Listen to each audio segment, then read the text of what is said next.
Assalamualaikum. This is me Nadia Sarwat. Welcome back to my channel. Today we are going to discuss green chemistry in general कि green chemistry basically क्या चीज़ है, ये किस तरह से workout करती है, इसका बेसिक एम बेसिक मकसद क्या है और इसके क्या क्या प्रिंसिपल्स हैं और ये इन्वायरमेंट के अंदर किस तरह से प्रॉब्लम्स को मिनिमाइज़ करती है, रिड्यूस करती है और केमिकली प्रोड्यूस होने वाले जनरेट होने वाले प्रॉब्लम्स को किस तरह से सॉर्ट आउट करती है। So let's move towards our topic. तो ग्रीन केमिस्ट्री बेसिकली प्रिंसिपल्स के एक ऐसे सेट का नाम है जिसके थ्रू जिनको यूटिलाइज करते हुए हम किसी भी केमिकल प्रोडक्ट की सिंथेसिस उसकी मैन्युफैक्चरिंग के अंदर प्रोड्यूस होने वाली हैज़ार्डियस सब्सटेंसेस की जनरेशन को मिनिमाइज कर सकते हैं, रिड्यूस कर सकते हैं और उन केमिकल प्रोडक्ट्स को हम इन्वायरमेंटल फ्रेंडली बना सकते हैं। सो ये जो chemical products after the application of green chemistry produce होंगी ये इन्वायरमेंटल फ्रेंडली होंगी, इनके हैज़ार्डियस इफेक्ट्स जो होंगे वो मिनिमाइज हो चुके होंगे या ख़त्म हो चुके होंगे। So basically green chemistry is about the minimization of waste. Secondly इसके अंदर हम कैटलिस्ट को यूज़ करते हैं इंस्टेड ऑफ रीजेंट्स, क्योंकि रीजेंट्स जो होते हैं basically at the end of process ये as a waste material produce होते हैं और उनको हमें डिस्पोज ऑफ करना पड़ता है। But in case of catalyst को हम रिसाइकल कर सकते हैं, रीजनरेट कर सकते हैं और इनको दोबारा से हम यूटिलाइज कर सकते हैं। सो वी विल प्रेफर कि हम कैटलिस्ट यूज़ करें रीजेंट की जगह पर। सो अगर हम रीजेंट यूज़ कर भी रहे हों तो हम क्या करेंगे, हम नॉन टॉक्सिक रीजेंट को प्रेफर करेंगे और टॉक्सिक रीजेंट को नॉन टॉक्सिक से रिप्लेस करने को प्रेफरेंस देंगे। सो नेक्स्ट पॉइंट है हमारे पास कि ग्रीन केमिस्ट्री के अंडर हम नॉन रीन्यूएबल सोर्सेज को प्रेफरेंस देंगे। ऐसे रिसोर्सेज को हम यूज़ करेंगे ज़्यादा से ज़्यादा जो कि रिसाइकलेबल हों, जो कि रीन्यूएबल हों और जिनको हम जो डिप्लीटिंग रिसोर्सेज होते हैं उनको हम यूज़ करने से अवॉइड करेंगे ताकि हमारे सोर्सेज जो हैं वो महफूज रहें, डिप्लीट ना हों।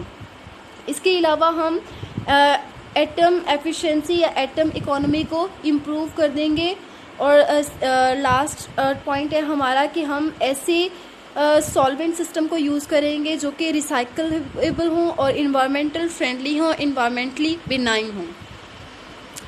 So basically green chemistry is about reducing the waste material, hazards reduce होंगे तो अल्टीमेटली रिस्क कम हो जाएंगे और इसके अलावा जब रिस्क कम होंगे, रिस्क कम होने से और हैज़र्ड्स कम होने से मतलब है कि वेस्ट जनरेशन जो है वो कम हो गई है। जब वेस्ट जनरेशन कम होगी तो डेफिनेटली एनर्जी जो होगी वो कम यूटिलाइज करनी पड़ेगी। जब एनर्जी कम यूटिलाइज होगी तो डेफिनेटली उसकी कॉस्ट जो है वो भी कम होगी, उसके लिए हमें कम इकोनॉमी की ज़रूरत पड़ेगी।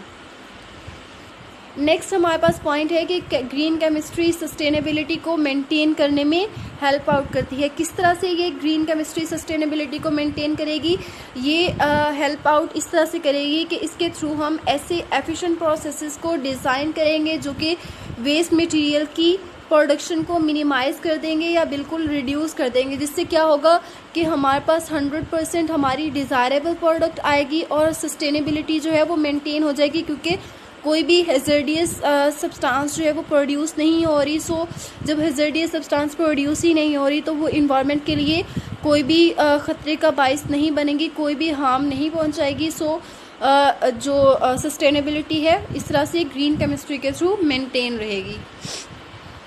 सो अब हम बात करते हैं ग्रीन केमिस्ट्री के कुछ एस्पेक्ट्स की कि ग्रीन केमिस्ट्री के अंडर हम क्या क्या चीज़ें कर रहे होते हैं। सबसे पहले हम बात करते हैं कैटालिसिस की। कैटालिसिस के अंदर हम प्रेफरेंस देते हैं कि हम कोई भी रीजन यूज़ करने की बजाय कैटालिस्ट को यूज़ करें क्योंकि कैटालिस्ट जो होता है वो रीन्यूएबल होता है, रिसाइकलेबल होता है और इसको हम दोबारा से जनरेट कर सकते हैं और इसके थ्रू कम से कम वेस्ट जनरेट होता है।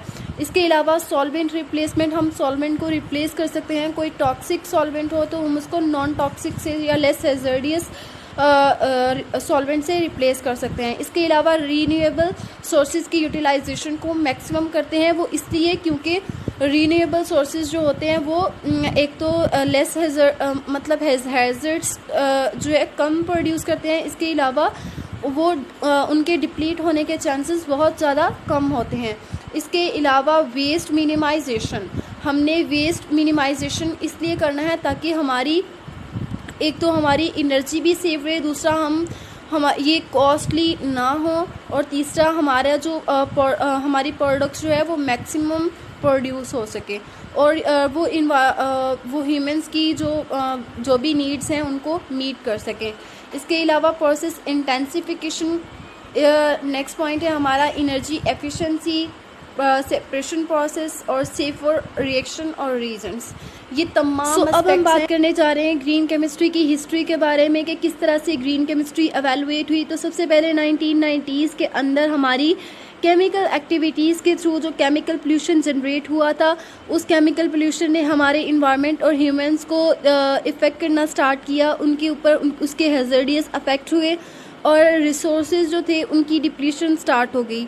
तो यहाँ से बेसिकली ग्रीन केमिस्ट्री इमर्ज होना स्टार्ट हुई, और ग्रीन केमिस्ट्री इमर्ज हुई हमारे एग्जिस्टिंग आइडियाज़ और रिसर्च एफर्ट्स के थ्रू, जिसके अंदर हमारी एटम इकोनॉमी और कैटालिसिस इन्वॉल्व है। और बेसिकली यूरोप और यूएस के अंदर इस ग्रीन केमिस्ट्री को प्रॉब्लम सॉल्विंग स्ट्रेटेजी के साथ लिंक किया जाता है। क्यों लिंक किया जाता है? क्योंकि इसके थ्रू हम क्या करते हैं, हम अपनी प्रोडक्शन टेक्नोलॉजी के इनोवेटिव डिज़ाइंस को यूज़ करते हुए इंडस्ट्रियल एमिशंस की रिडक्शन करते हैं, और इंडस्ट्रियल एमिशन की रिडक्शन की वजह से क्या होता है, हमारी इन्वायरमेंटल पोल्यूशन में कमी आती है। जब इन्वायरमेंटल पोल्यूशन में कमी आएगी तो डेफिनेटली हमारी जो केमिकल प्रोडक्ट्स होंगी वो बहुत ज़्यादा इन्वायरमेंटल फ्रेंडली होंगी, और इस तरह से ग्रीन केमिस्ट्री की एवेल्यूएशन हुई, और ग्रीन केमिस्ट्री के कॉन्सेप्ट्स को बेसिकली लिंक किया जाता है with the clean and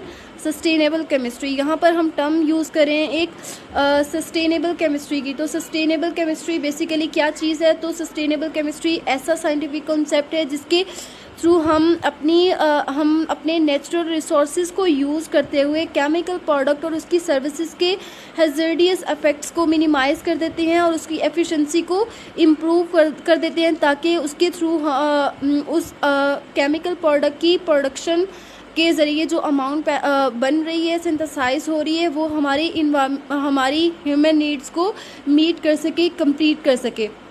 so sustainable chemistry basically chemical products की मैन्युफैक्चरिंग और उसके डिज़ाइन को एफिशिएंट बना देती है, इफ़ेक्टिव और सेफ़र बना देती है, और उसके मैन्युफैक्चरिंग प्रोसेसेस को बहुत ज़्यादा इन्वायरमेंटल फ्रेंडली बना देती है, और इसके ज़रिए से सस्टेनेबिलिटी जो है वो मेंटेन रहती है। और सस्टेनेबिलिटी को हम इस तरह से भी डिफ़ाइन कर सकते हैं कि एक ऐसी इनोवेशन है जिसके थ्रू हम अपने न्यू केमिकल्स को डिज़ाइन कर सकते हैं, डिस्कवर कर सकते हैं, और उनको डिज़ाइन करने और डिस्कवर करने के लिए जो हम सिंथेसिस मेथड्स यूज़ करेंगे, प्रोडक्शन मेथड या प्रोसेस यूज़ करेंगे, वो ऐसे होंगे जिनकी एफिशिएंसी जो होगी, परफॉर्मेंस एफिशिएंसी बहुत ज़्यादा होगी, और उसके इन्वायरमेंटल इफेक्ट इन्वायरमेंटल हैज़र्डियस इफेक्ट जो होंगे वो बहुत ज़्यादा कम होंगे। सो इस तरह से इन्वायरमेंट की सस्टेनेबिलिटी जो है मेंटेन रहेगी, और केमिकल सस्टेनेबिलिटी जो है वो भी मेंटेन रहेगी, और कोई भी हैज़र्डियस इफेक्ट जो होगा वो पैदा नहीं होगा। सो बेसिकली सस्टेनेबल केमिस्ट्री के क्या क्या बेनिफिट्स हो सकते हैं? इसके ज़रिए से हम परसिस्टेंट, बायोक्यूमुलेटिव, टॉक्सिक और हैज़र्डियस मटेरियल को रिप्लेस कर सकते हैं, इनके यूज़ को अवॉइड कर सकते हैं, और इनकी जगह पर हम लेस हैज़र्डियस या नॉन हैज़र्डियस मटेरियल को, नॉन हैज़र्डियस केमिकल्स को यूज़ कर सकते हैं। और सस्टेनेबल केमिस्ट्री के अंडर हम रीन्यूएबल सोर्सेज के यूज़ को मैक्सिमाइज़ करते हैं, और नॉन रीन्यूएबल या डिप्लीटिंग सोर्सेज के कंजप्शन को डिक्रीज़ कर देते हैं, मिनिमाइज़ कर देते हैं। और थर्ड पॉइंट है कि इसके अंदर केमिकल प्रोडक्ट और इसकी मैन्युफैक्चरिंग के थ्रू जो भी नेगेटिव इम्पैक्ट्स पड़ते हैं ना इसके केमिकल की प्रोडक्शन के इन्वायरमेंट के ऊपर, उसको भी हम मिनिमाइज़ कर देंगे। और बेसिकली सस्टेनेबल केमिस्ट्री के थ्रू जो भी केमिकल प्रोडक्ट जनरेट होगी, सिंथेसाइज करेंगे हम उसको, वो इकोनॉमिकली जो होगी कॉम्पिटिटिव होगी, मीन्स कि उसकी कॉस्ट जो होगी वो कम होगी, बट इंडस्ट्री के अंदर उसके एडवांटेजेस बहुत ज़्यादा। अब हम बात करेंगे ग्रीन केमिस्ट्री की एप्लीकेशंस के बारे में। ग्रीन केमिस्ट्री की एप्लीकेशंस के अंडर हम क्या करते हैं, हम पोल्यूशन प्रिवेंशन करते हैं। सेकेंडली, ग्रीन केमिस्ट्री की फ़िलासफ़ी तमाम एरियाज़ के ऊपर अप्लाई होती है, सिर्फ एक डिसिप्लिन तक महदूद नहीं है, बल्कि तमाम एरियाज़ के अंडर ये जो भी प्रॉब्लम्स क्रिएट हो रही होती हैं उनको सॉर्ट आउट करने में हमारी हेल्प करती है। और ग्रीन केमिस्ट्री ऐसे इनोवेटिव साइंटिफिक सॉल्यूशंस हमें प्रोवाइड करती है जिसके थ्रू हम रियल वर्ल्ड इन्वायरमेंटल प्रॉब्लम्स को सॉर्ट आउट कर सकते हैं, और इसके नतीजे में ऐसी रिसोर्स रिडक्शन होती है, क्योंकि हमारे पास पोल्यूशन जनरेशन कम हो जाती है। और जो भी केमिकल प्रोडक्ट्स और प्रोसेसेस हम यूज़ कर रहे होते हैं और उनके कोई ना कोई नेगेटिव इम्पैक्ट्स ह्यूमन हेल्थ के ऊपर और इन्वायरमेंट के ऊपर हो रहे होते हैं, और उन नेगेटिव इम्पैक्ट्स को भी कम करने में हमारी मदद करती है ग्रीन केमिस्ट्री। नेक्स्ट पॉइंट है हमारे पास कि ये किसी भी एग्जिस्टिंग केमिकल प्रोडक्ट और प्रोसेस के अंदर से हैज़र्डियस इफेक्ट्स को हैज़र्ड्स को रिमूव कर देगी, एलिमिनेट कर देगी या फिर उसको कम कर देगी। और नेक्स्ट पॉइंट है हमारे पास कि ऐसे केमिकल प्रोडक्ट्स और प्रोसेसेस को डिज़ाइन करेगी जिसके अंदर इंट्रिंसिक हैज़र्ड्स को मिनिमाइज़ कर दिया जाएगा, रिड्यूस कर दिया जाएगा। और जब भी हम ग्रीन केमिस्ट्री की बात करते हैं हमारे माइंड में ग्रीन इन्वायरमेंट की सोच आती है, और उस सोच को लेते हुए हम बात करते हैं रिसाइकलेबल मटेरियल की। वो रिसाइकलेबल मटेरियल जो होता है वो प्लांट्स वगैरह से बना होता है, और वो प्लांट्स या फिर ऑल्टरनेटिव एनर्जी सोर्सेज से जिनको हम दोबारा से जनरेट कर सकते हैं और वो डिप्लीटेबल ना हो। और अब हम बात करेंगे ग्रीन केमिस्ट्री के प्रिंसिपल्स की। बेसिकली इसके 12 प्रिंसिपल्स हैं जो बहुत ज़्यादा इंपॉर्टेंट हैं। सबसे पहला है वेस्ट प्रिवेंशन। वेस्ट प्रिवेंशन के अंदर हम क्या करते हैं, हम अपना ऐसा केमिकल प्रोसेस यूज़ करते हैं, ऐसा केमिकल सिंथेसिस मेथड यूज़ करते हैं जिसके अंदर कम से कम वेस्ट प्रोडक्शन हो। और क्योंकि वेस्ट प्रिवेंशन जो है वो बहुत ज़्यादा आसान है as compare to waste cleanup.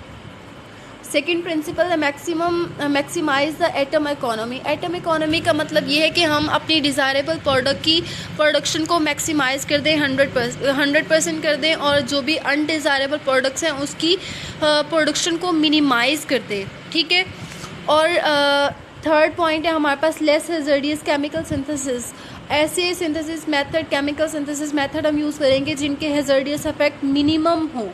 Fourth point है सेफ़र केमिकल्स और प्रोडक्ट्स। ऐसे केमिकल्स को यूज़ करना है जो कि हमें सेफ़र प्रोडक्ट्स प्रोवाइड करें, सेफ़र वो रिएक्शन हमारे लिए सेफ़र रहे, ऐसे केमिकल्स को यूज़ करना है। फिफ्थ पॉइंट है सेफ़र सॉल्वेंट और रिएक्शन कंडीशंस। हमने ऐसा सॉल्वेंट यूज़ करना है जो कम से कम वेस्ट मटेरियल जनरेट कर सके, और रिएक्शन की कंडीशंस ऐसी रखनी है जो हमारे लिए डिज़ायरेबल हो, जो हमारे लिए सेफ़र रहें। हमने हार्श कंडीशंस यूज़ नहीं करनी। और सिक्स पॉइंट है हमारे पास इंक्रीज़ द एनर्जी एफिशिएंसी। इसका मतलब ये है कि हमने ऐसे प्रोसेसेस, ऐसे सिंथेसिस मेथड को यूज़ करना है जिसके अंदर हमें कम से कम एनर्जी अप्लाई करनी पड़े, और उस कम से कम एनर्जी की एप्लीकेशन के थ्रू हमारे पास मोर प्रोडक्शन हो सके, मोर सिंथेसिस हो सके।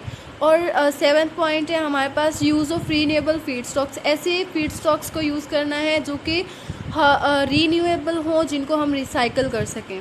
8 पॉइंट है avoid the chemical derivatives. Chemical derivatives को बेसिकली हम सिंथेसिस के अंदर सेपरेशन के लिए यूज़ करते हैं, और आफ्टर द सेपरेशन ये chemical derivatives as a waste material हमारे पास आते हैं, और उन वेस्ट मटेरियल्स के वजह से हैज़र्डियस इफेक्ट इन्वायरमेंट पर होते हैं। तो हमने इन केमिकल डेरिवेटिव्स के यूज़ को अवॉइड करना है। 9th पॉइंट है use of catalyst. Use of catalyst का मतलब ये है कि हमने रीजेंट्स की बजाय कैटालिस्ट को यूज़ करना है, क्योंकि ये रिसाइकलेबल होता है, और इसकी और जब हम कैटालिस्ट यूज़ करते हैं किसी भी रिएक्शन में तो उसकी एफिशिएंसी बहुत ज़्यादा बढ़ जाती है as compare to reagents. So 10th point है हमारे पास design the chemicals and products to degrade after the use. हमने ऐसे केमिकल्स और ऐसी प्रोडक्ट्स को जनरेट करना है, डिज़ाइन करना है कि आफ्टर द यूज़ वो खुद ब खुद डिग्रेड हो जाए, या फिर हम थोड़ी सी एनर्जी प्रोवाइड करें तो वो डिग्रेड हो जाए। ऐसा ना हो कि हम ऐसे केमिकल्स को जनरेट कर लें, डिज़ाइन कर लें जो कि बायोक्यूमुलेटिव हों और परसिस्टेंट हों। 11 पॉइंट है कि analyse in the real time to prevent the pollution. हमने जब भी कोई रिएक्शन लगाना है हमने उसको एनालाइज करना है, उसको हमने ऑब्ज़र्व करना है ताकि हम कोई भी ऐसी कंडीशंस को हम अवॉइड कर सकें जिसकी वजह से पोल्यूशन जनरेट हो और वो हमारे लिए हैज़र्ड्स का बाइस बन सके। और 12 पॉइंट है minimise the potential of accident. और इन तमाम प्रिंसिपल्स को यूज़ करते हुए हमने क्या करना है, हमने एक्सीडेंट के जो भी चांसेस हैं उसको हम मिनिमाइज़ कर सकते हैं। और अब हम फाइनली बात करेंगे कि जब भी हम ग्रीन केमिस्ट्री की बात करते हैं तो डेफ़िनेटली ग्रीन इन्वायरमेंट की सोच हमारे दिमाग में आती है और उससे मतलब ये है कि ऐसे मटेरियल जनरेट हो जो कि रिसाइकलेबल हो और ये प्रोडक्ट्स जो हैं वो प्लांट्स और अल्टरनेटिव एनर्जी सोर्सेज से बनती हैं। और ग्रीन केमिस्ट्री टेक्निकली एक केमिकल प्रोडक्ट्स और केमिकल प्रोसेस को हम ग्रीन केमिस्ट्री के थ्रू इस तरह से डिज़ाइन करते हैं कि उसके अंदर से उसके हैज़र्डियस इफ़ेक्ट को, हैज़र्डियस सब्सटेंसेस को एलिमिनेट कर दें, रिड्यूस कर दें। और ग्रीन केमिस्ट्री की जब बात आती है तो ये इन्वायरमेंटल फ्रेंडली होता है और ह्यूमन हेल्थ के लिए भी ये बेटर होता है।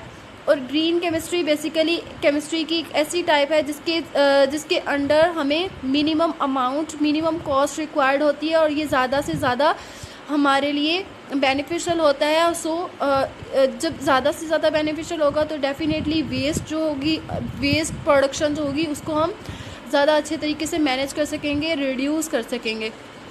और जब भी ग्रीन केमिस्ट्री की बात आती है तो उसके वहाँ पर हमारे पास पोल्यूशन प्रिवेंशन की बात आ जाती है, क्योंकि हम ऐसे केमिकल प्रोडक्ट और ऐसे केमिकल प्रोसेसेस को डिज़ाइन करते हैं जिसके अंदर हम केमिकल हैज़र्डियस सब्सटेंसेस जो है ना, केमिकल हैज़र्डियस सब्सटेंसेस उनकी जनरेशन और उनके यूज़ को एलिमिनेट कर देते हैं, उनको हम रिड्यूस कर देते हैं। सो इस एप्लीकेशन को यूज़ करते हुए हम पोल्यूशन प्रिवेंशन करते हैं। So this is all about the basic concept of green chemistry. Thank you so much for watching.